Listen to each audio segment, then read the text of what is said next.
Now watch Antonio Cantero present his workshop on some of the activities that were developed in the course of our project, the PETAL project. Antonio Cantero is a teacher at a secondary school here in Granada, the Instituto de Enseñanza Secundaria Bueno Crespo. And as in everything that they do there, I'm sure that this is going to be a very buena presentación. It's a very good presentation. So, Antonio, the floor is yours, and thank you for your attention. Thank you very much. Could we switch up? ¿Podríamos apagar las luces? Okay. Right. So, as Antonio has said, well, okay, good morning. Yes? Yes. Okay. No. Let's wait. Yeah. Okay, they need to switch the light off somewhere else. Okay. But as Antonio has said, my name is Antonio Cantero, and I'm a teacher at ES in high school Luis Bueno Crespo. Luis Bueno Crespo is situated in Armilla. It's a town right next to Granada. It's like 5 kilometers from here, actually, so it's very near. I live very near. I'm the local man here. Some of you come from very far away countries, but I'm the local man. I'm from this city. I was born here. So, and I am, as you can see, I am the bilingual coordinator. What does that mean? Well, in some Spanish schools, you have a bilingual system. That means that some subjects are taught both in English and in Spanish. And I am the one in charge to coordinate those teachers. So we teach physical education, biology, history, etc. both in Spanish and in English, 50-50. And I am the one who coordinates that. That's my job. Well, now, okay, I'm going to present this talk entitled ICT-Based Tasks for Secondary Students, although if you work with primary school students, you will find this talk equally useful. Yesterday, while I was rehearsing a little bit this talk, I thought that perhaps I should have called it Example ICT Task Based, but no, it's okay. I mean, it's more the examples what I'm going to show. Okay, so let's go ahead. Now, before going on, or before getting started, actually, I have to tell you something which might surprise you. There are crazy people everywhere. Everywhere. Including this room. Okay? Including this room. Why is, you may wonder, why is that bald man calling us crazy? Because you have to be a little bit crazy or even very crazy to join a project like this. Such a huge project, so complicated, but the craziest person I've ever met is Dr. Antonio Lopez, actually, because he did not only join the project, but also volunteered to coordinate it. That's amazing, Antonio. I must say you're crazy, but let me tell you that wonderfully crazy. So thank you very much for all your efforts. You have been a guiding light for all of us, and well, we are here basically because of you.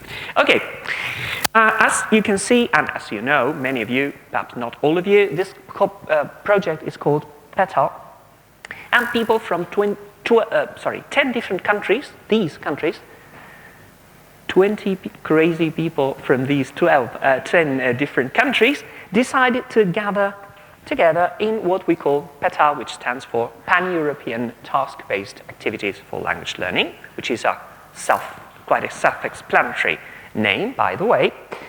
For those of you who are not familiar with the system of work, I can tell you that we have, these are the list of countries, in the right order, I think, and each country has worked not with all the other countries, since that would have been extremely complicated, but in trios. So, taking the case of Spain, Spain has worked together with the country immediately on its left and the country immediately on its right, which means geographically the country immediately east west and the country immediately east. So, in turn, Italy worked with Spain and Greece, Greece with Italy and Turkey, and so on and so forth. That was the system that we followed, and it has worked, I think, quite well. Okay, more things that I can tell you. I'm going to present you the Spanish tandem. The Spanish tandem was formed by the Granada University. My friend, Dr. Raúl Ruiz Cecilia, who you already know, was the one in charge here at the university, and he told me, when he actually asked me to join the project, I didn't know absolutely anything about it, so I had to learn very quickly. And I also asked my colleague, Mari Carmen Caravaca, who has helped him with some of the tasks that you're going to see.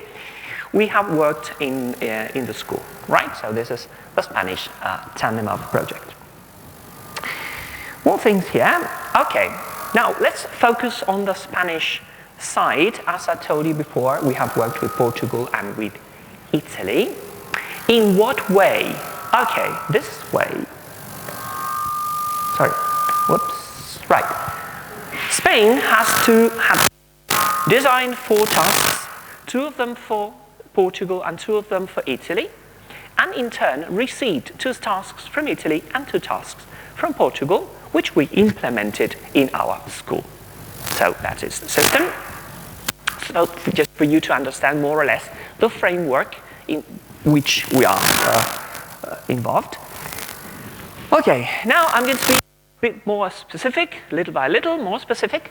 And Spain designed 2 tasks for Portugal. One of them entitled Once Upon a Time, and the other one entitled NGOs. And here in gray characters, you can see the ICT tools that we used to design the tasks or to implement them. Okay, I'd like you to have a look at the first. Okay. Okay, this is first task. Once upon a time, right?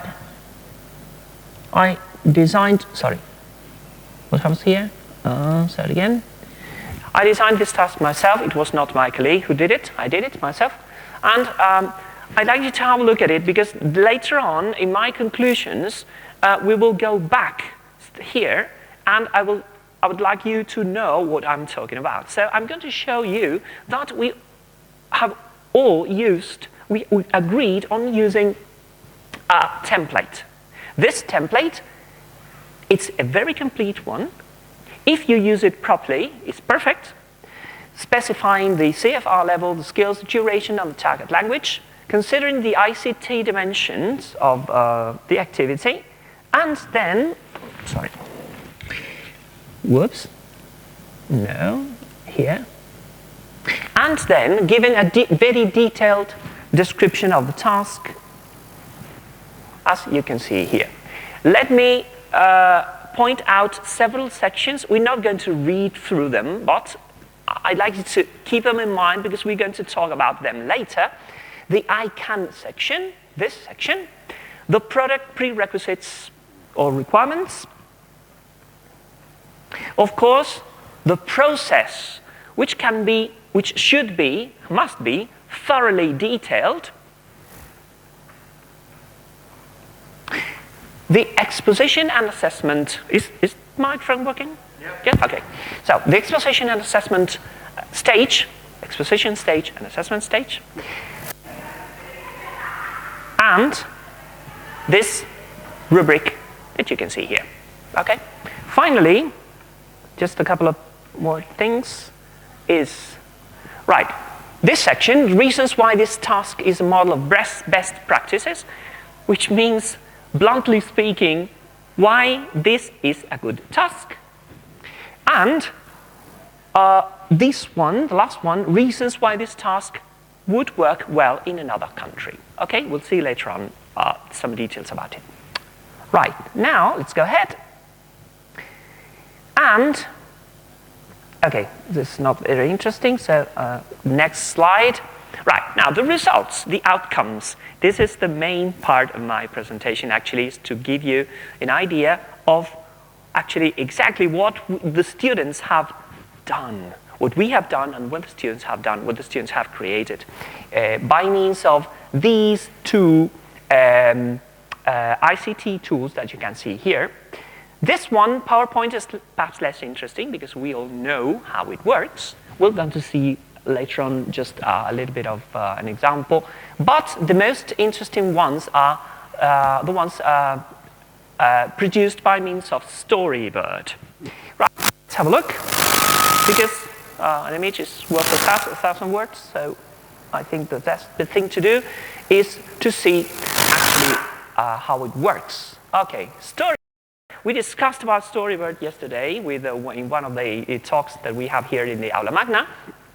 It's a very interesting tool since it allows you to write, to type in this case, stories based on pictures.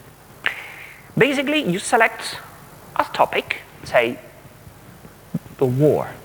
And once you type your war, some images appear from the program related to the war. Then you use those images to construct, to build, so to speak, a story, to write a story, and then you can, of course, edit it, etc. So this one is the fairy sacrifice. I'll give you some seconds to read the story. The interesting thing is not the story itself, but the way the students used this app in order to create the stories. But anyway, okay.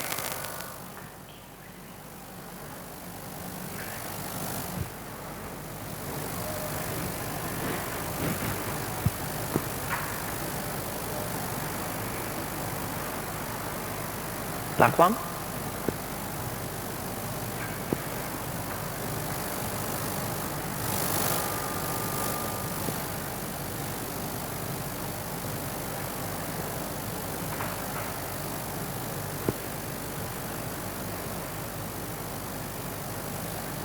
Final one. Okay. I find this task quite interesting, made by Portuguese students. I'll show you the other one, which you'll see most of the pictures are the same, but the story is completely different.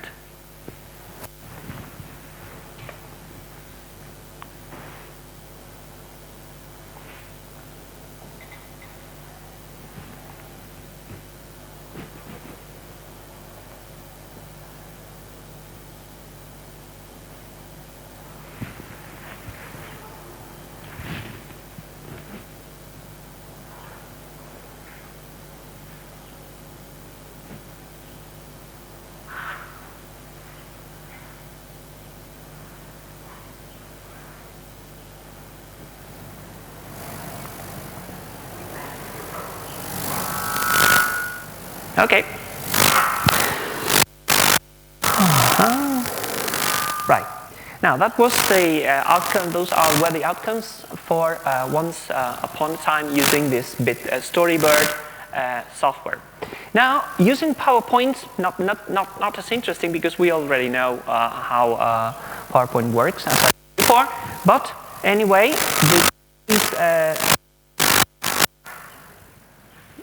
did this PowerPoint?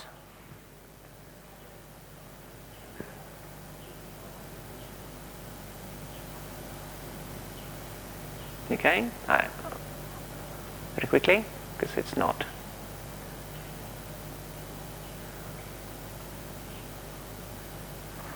Okay, now let's go ahead and now I'm moving country, and we're moving to Italy. This Finding Zemo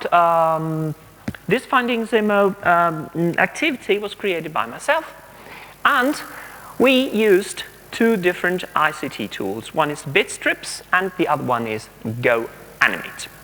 At the beginning, I designed the task only for Bitstrips, which is a online comic creator.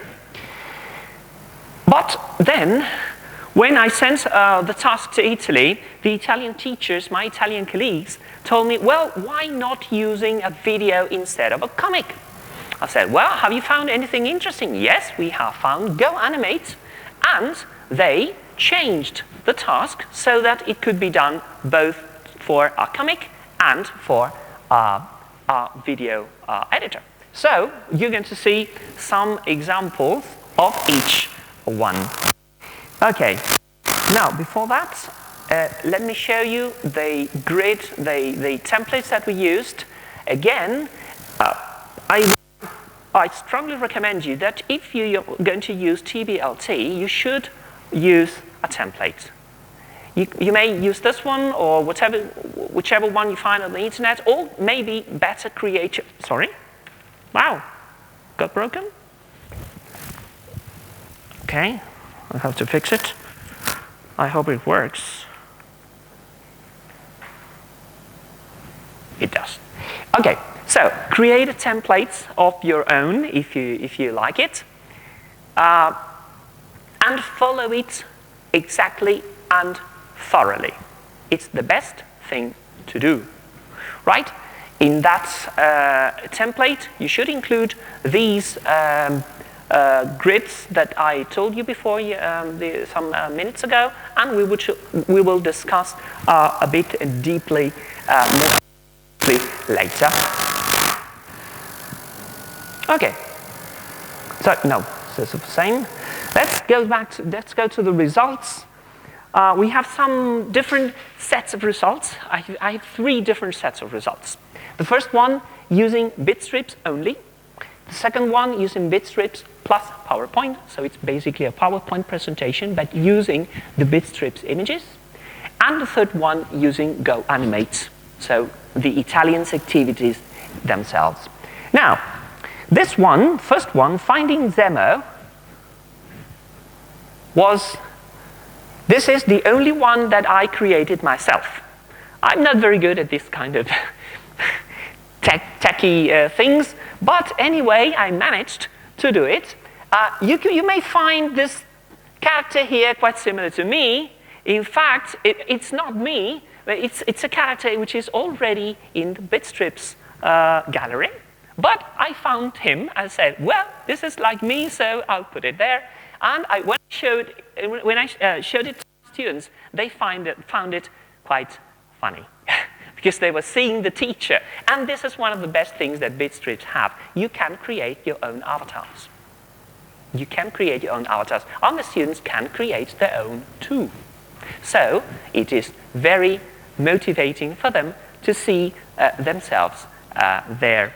When we have the national course here in Spain, I actually gave a talk about this, and all the student teachers, we were in the computer room, started creating their own avatars immediately. So it was very interesting, and I could see them, the avatars, and they were very funny. Okay, the activity is on asking a question. Okay, the question is, where is Zemo? It's for A1, very easy. Where is Zemo and what is he doing?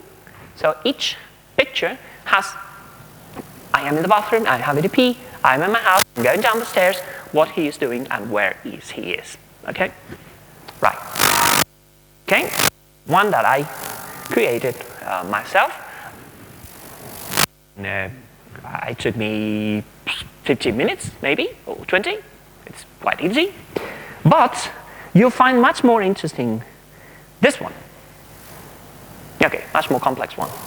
Right. This has been done by one of the best students I've ever had, my daughter. My daughter saw my Bitstrips comic and said, I want to create my own. She has created like 30 by now, all of them more or less like this. She has created all the avatars, she has got like 30 different avatars, including me. You will see myself there, and my family. This is her, this is our friend, and this is the teacher. And she wrote the story absolutely on her own, right? Santa Claus is ill, and they have to go to a secret valley to find some kind of herb which will cure him. This character has been also created by, you can create Santa Claus. It's not already created, but you can create it. It's very easy but complex at the same time, because you have to design everything. You have to design the outfit, eyes, nose. You can change the nose. You can change posture. As you can see, you can change postures, gestures, facial expressions. Everything on earth can be changed and edited so that it suits your likes. Okay? Have a look at the backgrounds. You can find almost any background you like. If you browse enough, you will have literally everything you need there. Okay? It has a search tool, and you say, for example, snow, and you type snow, and then you have lots of snowy sceneries. Or you say parts of a house, have bedrooms, bathrooms, etc., etc., etc. Very useful and very complete. Okay, finally Santa Claus gets well, obviously. And on the beach, this one created by my daughter too. Okay, right, this is me here, this is my avatar, this is my wife, and this is my daughter again. Okay, so she finds it really funny and she's enthusiastic about this, and she keeps on creating things. Better and better, I must say. Okay, just for you to see that you depict whichever situation you may want. It's really useful. Now, going ahead, well, perhaps this one is. My daughter created this presentation by using the bit strips images and inserting them in a PowerPoint. Well, the Spanish history is in Spanish, but you see some of them, okay? This can be created with bit strips. Okay?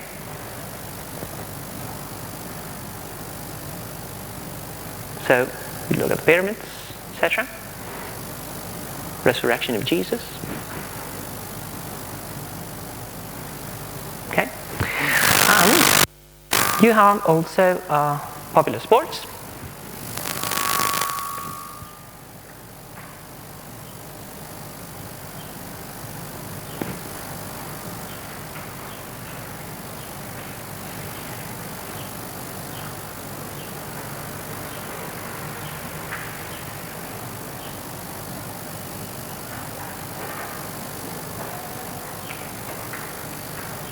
Right. If I showed you this, it's because any primary school teacher here?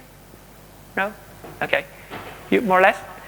All right. So it's just for you to show that a primary school students can also work with this. So it's not that difficult. So I find it really good. Okay, let's go ahead and now these are the Go Animate outcomes. Go Animate, as I told before, is a video editing tool that where you can it's like video cartoons that you can design, and has something interesting. It's sound.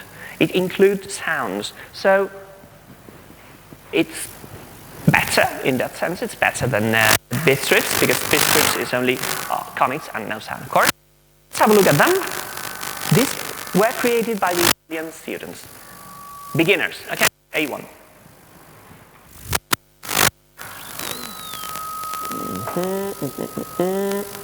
Here and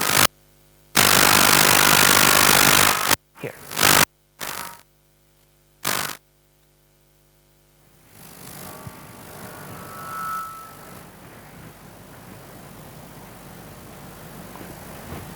No sound? No sound? Sorry.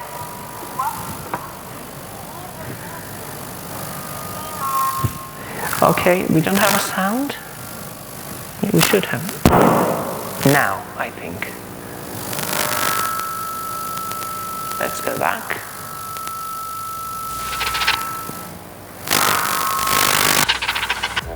Hi Mom, where is Zimo? He is in the bathroom. What's he doing? He is sleeping. Zimo, come here.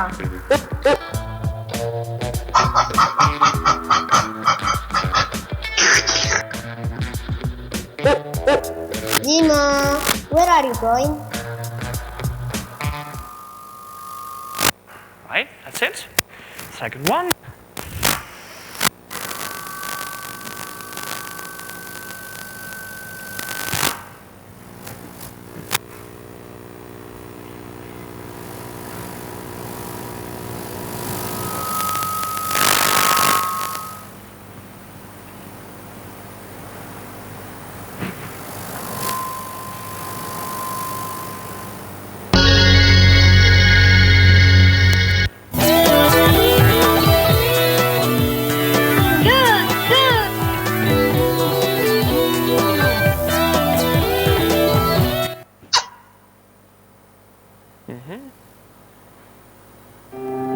Where is Zima? He's at the bar. He's drinking a beer.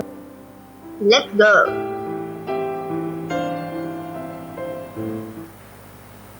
All right.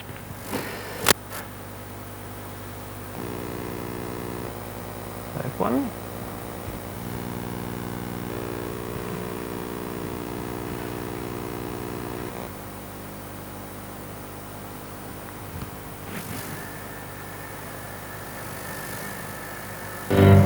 Finding Zima!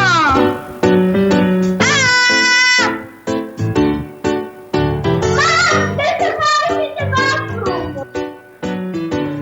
Where is Zima? In the bathroom. Where is Zima? Is he in the bedroom? There isn't. Is he in the garden? Here you are, Zima. The end. Quite funny one. And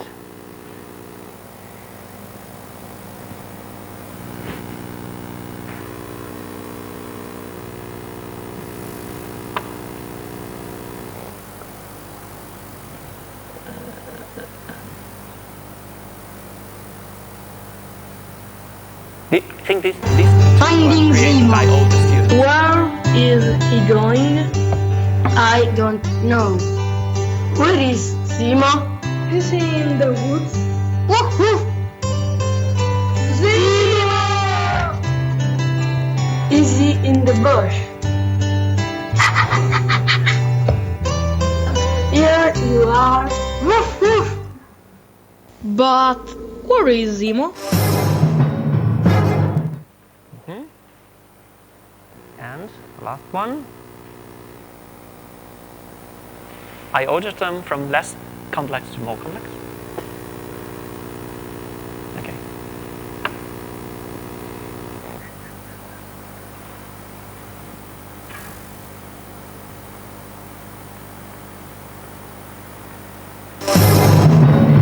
Where is Zima? Eating the kitchen. Hello, Joe. We're looking for Zima. Is he taking a shower in the bathroom? He is not here. Zima, are you on the bed? Are you sleeping under the bed? He is not here. Let's go to the garden.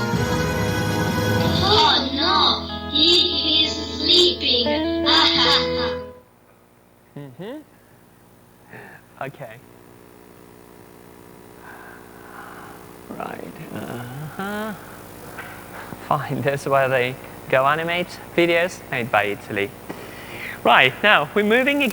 We're shifting countries at time because in fact now it was Italy, the country which sent us this this task entitled "Close for CLIL." Now, when Italian colleague sent me the template, it was a very good theoretical framework to start working, but it didn't have the steps that I would have liked to have. I mean, do this and this and this. So I felt quite free to do whichever I liked.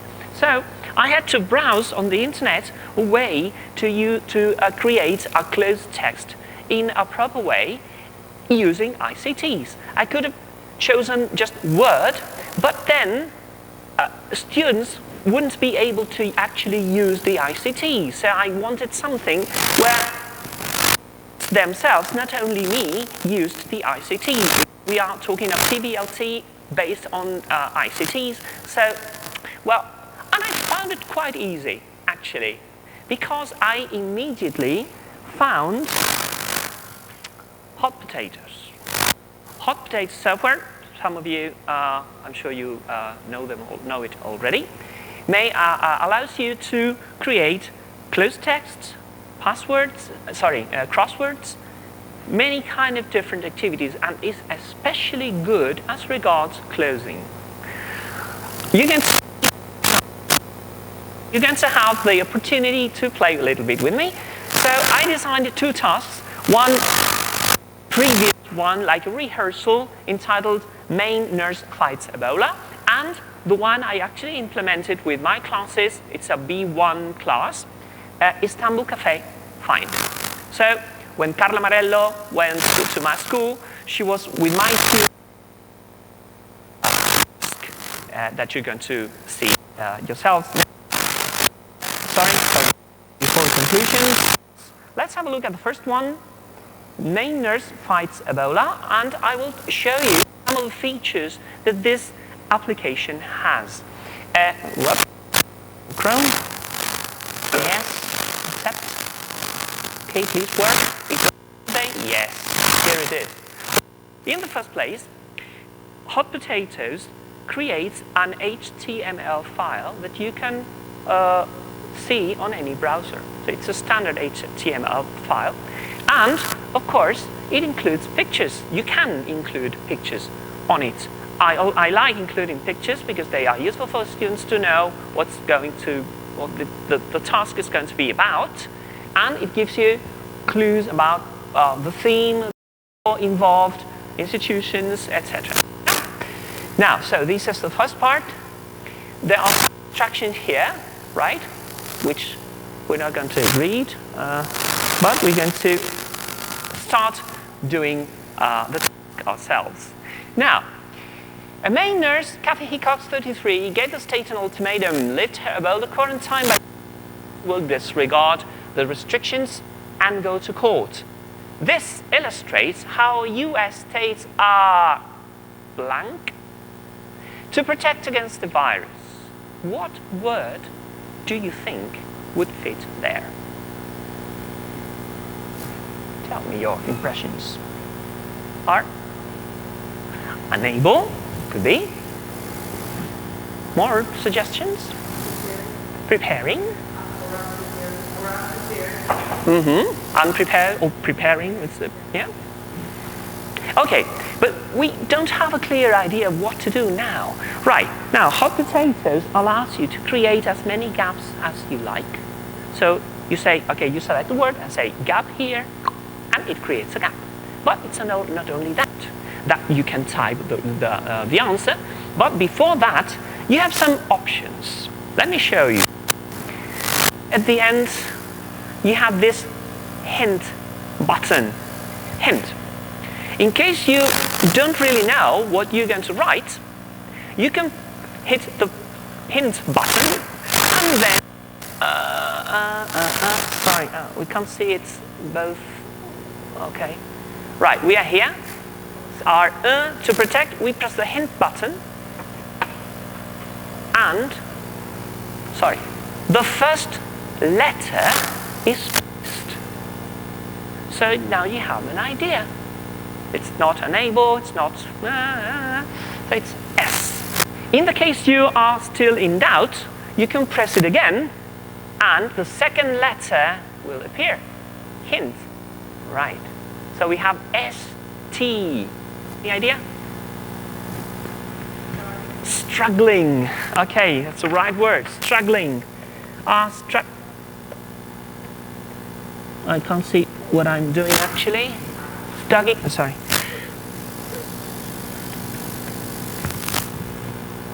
No, it's not working. Okay.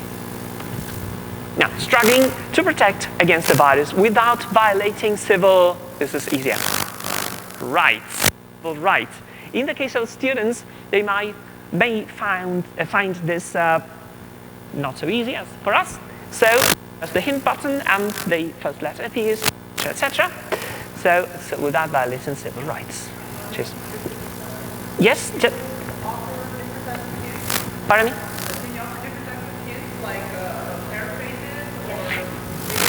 Yeah, but I only did it with the first letter. But it gives you more options. Yes. And there's another option which we will see in the following text.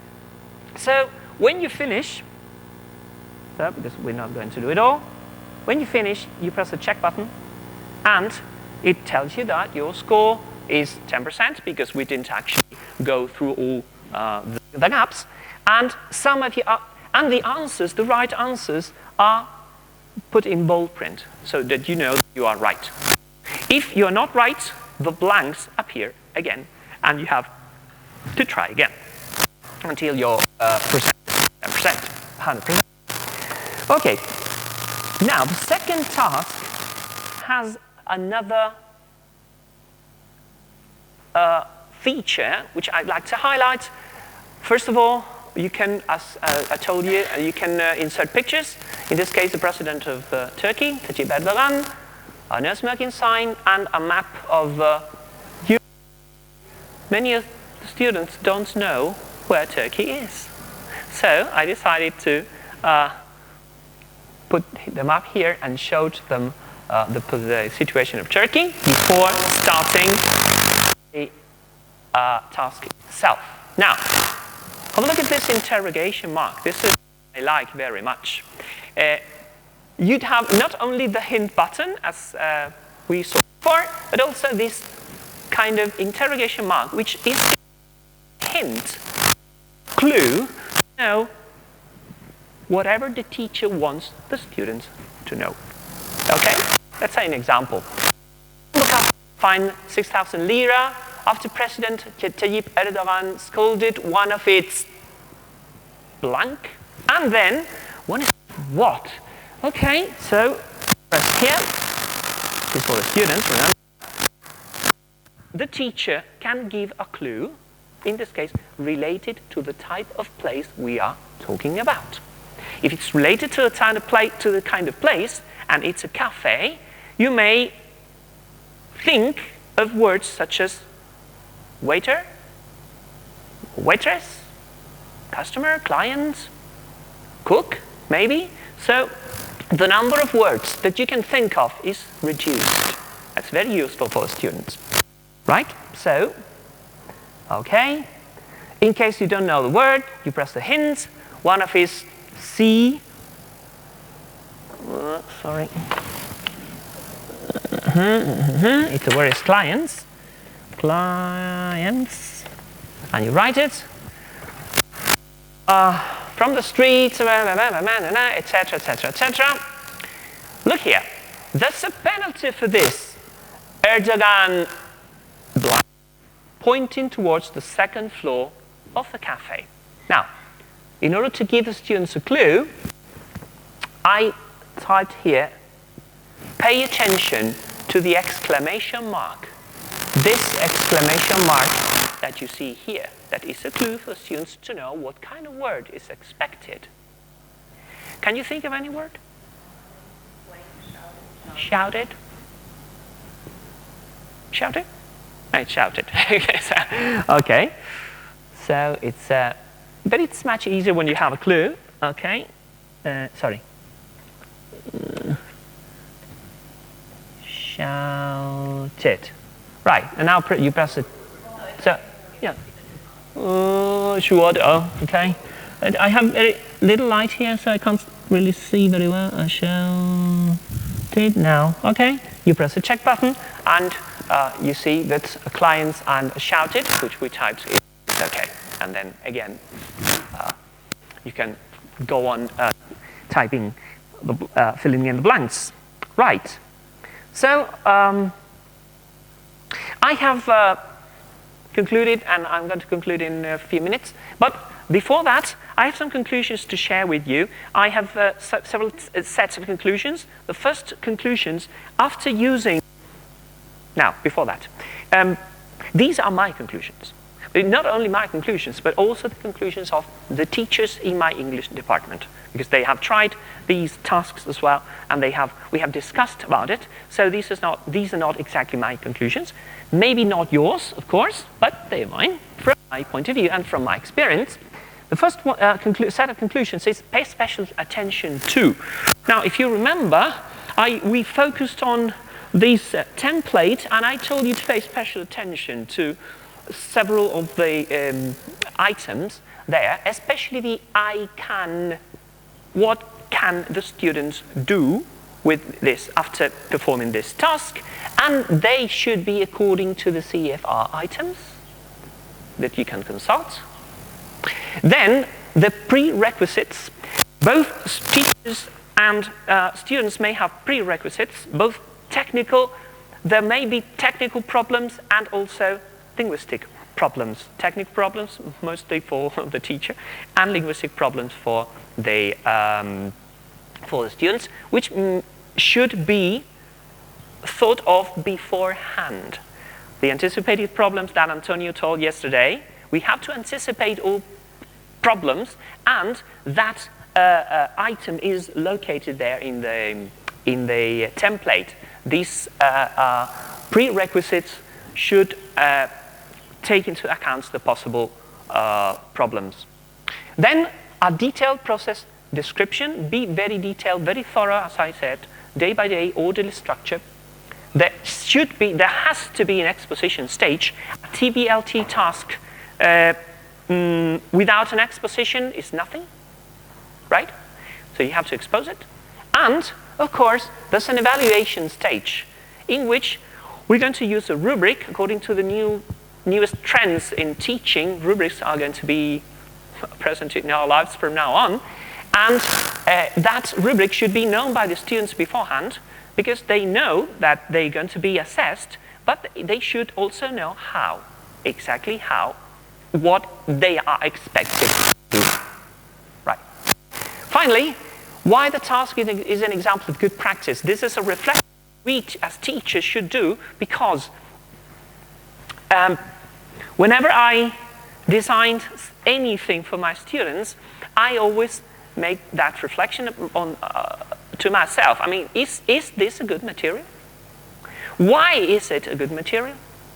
Could it be perhaps improved? And I find a place for improvement. Now, why the task would work well in another school, or in the case of our projects, we were designing tasks for other countries, not for our school, but for other schools and for other countries and for other cultures. So you have to be very careful. Right, my second set of conclusions is the drawbacks and also the advantages, of course. TBLT is not the panacea. I consider it as another tool that we teachers have in order to achieve our goals, which is for the students to learn, but it also has some drawbacks. Of course, not everything is not, all is not gold that glitters. Okay? So, the drawbacks are that students need previous knowledge, basically of the structure that we structure or whatever we are teaching. Second, it takes a long preparation stage, both on the part of the students, but especially on the part of the teacher. It's very, very, very time-consuming if you want to do it well. We all want to do things well. The results I have found that they're limited in time and degree of learning, and we'll see exactly that's related to this last sentence.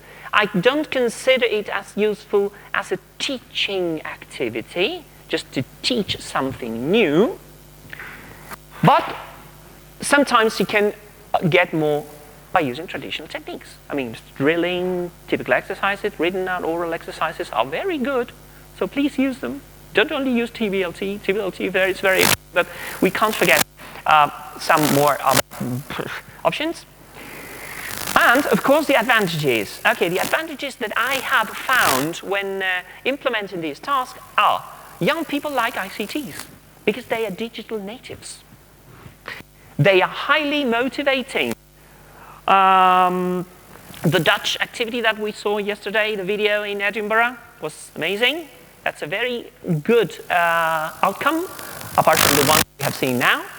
The outcomes and results are very good, and I find it extremely useful as a consolidating resource. I mean, for consolidating something which has been previously taught, it's perfect for me, in my experience.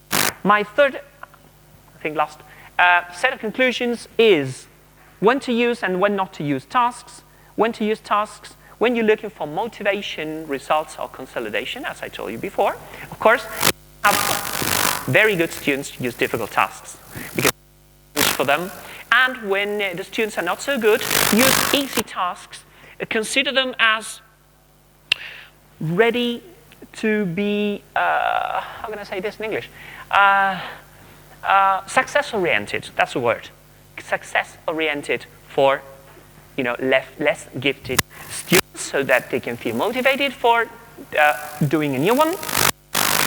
And definitely when to use task, basically when you are short of time. And we are short of time so many times that sometimes it's useful. When you're looking for immediate learning, I wouldn't recommend to use TBLT. Okay, that's my option and my opinion. Right, now, just about to finish. And tell me that I encourage you to use TBLT and CLIL in the case that you are involved in bilingual experiences, as I am. So TBLT, we base our CLIL teaching on TBLT most of the cases, and I encourage you to join Erasmus Plus or similar projects, even though somebody may call you crazy.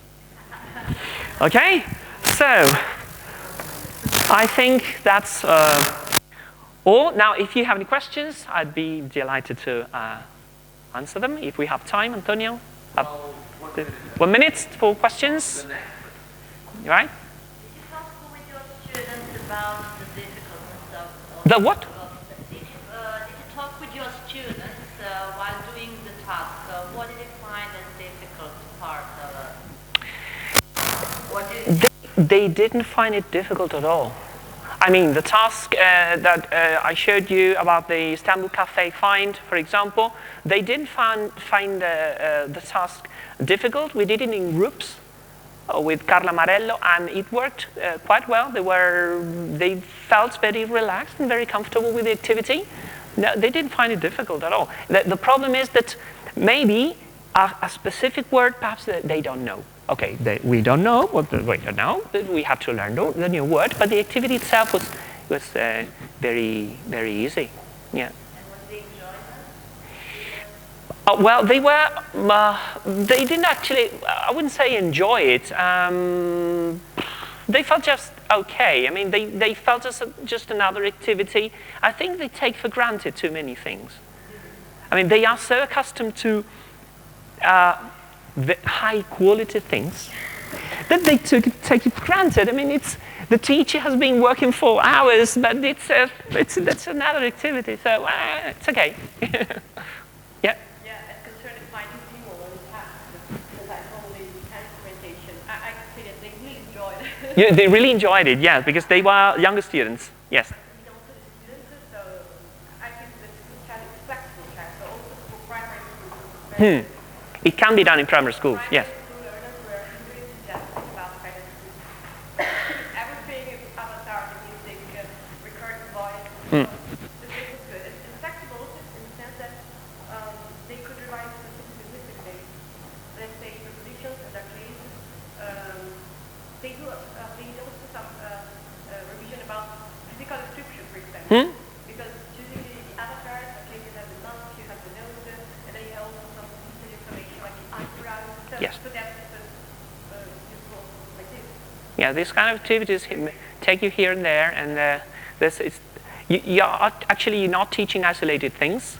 As you said, if you have to create your own avatar, you need to revise the parts of the body, the parts of the head, etc., etc. So it takes you here and there, and I think, I can talk about my daughter. My daughter is 11 now, and she did this when she was 10, and she found it extremely motivating. I mean, she has, as I told before, more than 30 different activities like this. But nobody obliged her. I mean, I'm going to create a new bit script. Okay, go ahead.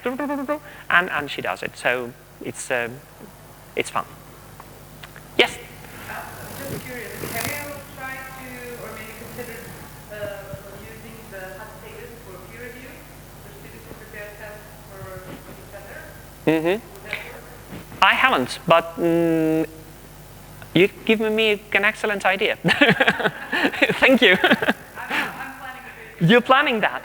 Okay, yeah. Especially, I have a class, they are 13-year-olds, and they are very keen on ICTs. So perhaps I know some of them will help me with that. Thank you.